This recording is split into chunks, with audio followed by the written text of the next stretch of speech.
ঝুমঝুমিওয়ালা। চাপা স্বরে ডাক দিয়ে এগিয়ে যায় সে। ঝুম ঝুম ঝুম।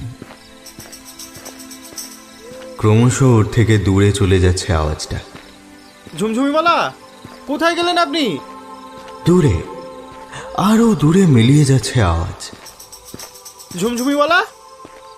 হুট করে এত কিসের তাড়া পড়ে গেল মানুষটার? খানিকক্ষণ সেইভাবেই দাঁড়িয়ে থাকে ঈশান। এতক্ষণে কি রাতটা ভোরের দিকে ঢলে পড়েছে? চারপাশটা স্পষ্ট হয়ে উঠছে আস্তে আস্তে। না, কেউ নেই কোথাও।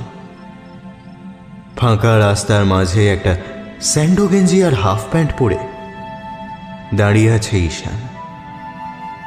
কেউ কোথাও নেই।